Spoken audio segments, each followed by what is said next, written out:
Salam sejahtera. Antara berita utama harian Metro pada 26 Jun 2025. Polis mengklasifikasikan kematian penuntut sebuah universiti swasta di Cyberjaya kemarin sebagai bunuh susulan kecederaan yang dialami mangsa. Keluarga kepada penuntut wanita yang ditemukan maut dipercayai dibunuh kecewa apabila kejadian tragis itu berlaku dalam asrama penginapan yang disediakan pihak universiti.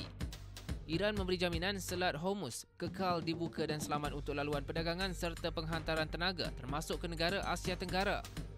Lelaki yang baru tiba dari Kelantan ke Sungai Buloh ditemui maut dengan kesan tikaman di dada dipercayai akibat bergaduh dengan rakan serumahnya di kampung Kubu Gajah Sungai Pelong, Sungai Buloh semalam.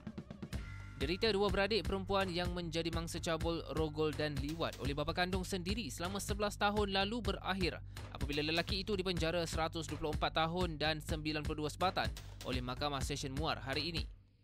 Tindakan berlumba dan menunggang motosikal melulu membawa padah apabila dua remaja rempit maut dalam kemalangan di kilometer 51.1 Lebuh Raya Lembah Kelang Selatan SKVE di Shah Alam.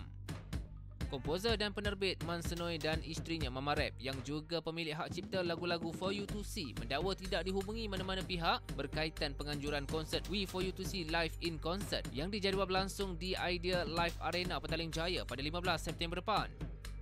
Macam mimpi jadi kenyataan. Dari dulu selalu doa nak kuasai bahasa Arab. Demikian luahan syukur selebriti dan usahawan terkenal Nilofa, 36 tahun apabila impian lamanya untuk menguasai bahasa Arab akhirnya menjadi kenyataan.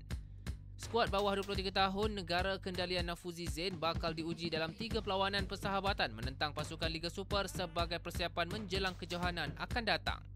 Desas-desus mengenai kemungkinan pelantikan Tan Sri Hamidin Muhammad Amin sebagai Presiden Kehormat Persatuan Bola Sepak Malaysia FM pada Kongres Luar Biasa Isnin ini tidak mengejutkan, malah bukan perkara baharu dalam sejarah Badan Induk Bola Sepak Negara.